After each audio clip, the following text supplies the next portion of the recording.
केंद्रीय मंत्री ज्योतिरादित्य सिंधिया ने आईएनएस से खास बातचीत की। इस बातचीत में उन्होंने कई मुद्दों पर अपनी बात रखी, साथ ही राहुल गांधी पर भी जमकर निशाना साधा। सिंधिया ने राहुल गांधी के प्रधानमंत्री मोदी के लिए सरेंडर शब्द का इस्तेमाल करने को लेकर पलटवार किया और कहा कि जिनकी पार्टी का सरेंडर देश की जनता ने करा दिया वो क्या ही कहेंगे। जिस राजनीतिक दल को जनता, देश की जनता ने ही सरेंडर करा दिया है,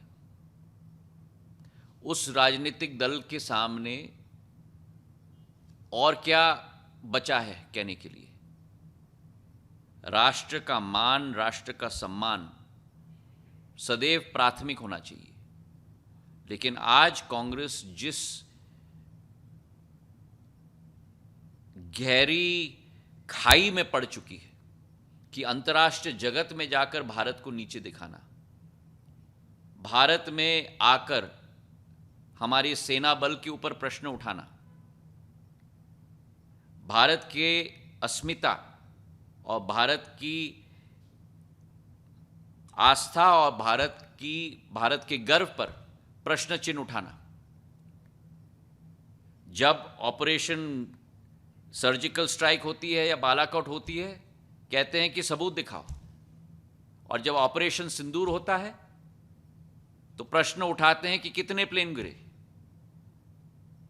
जिस दल और जिस दल के नेतृत्व को भारत की गर्व की चिंता नहीं, उस दल के बारे में भारत की जनता को कोई चिंता नहीं, ये स्पष्ट हो चुका है। इसके अलावा ज्योतिरादित्य सिंधिया ने बिहार के आगामी विधानसभा चुनाव को लेकर भी बात की और कहा कि बिहार में एनडीए गठबंधन की सरकार बनेगी।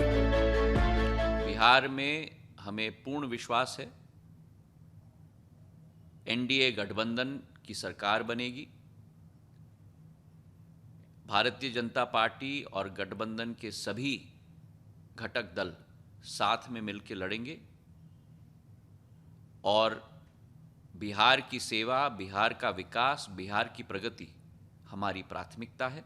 और प्रधानमंत्री जी ने अपने 10 साल के कार्यकाल में, 11 साल के कार्यकाल में ये करके दिखाया है कि विकास और प्रगति ही हमारी प्राथमिकता है और बदलाव ये भारत की पुकार है।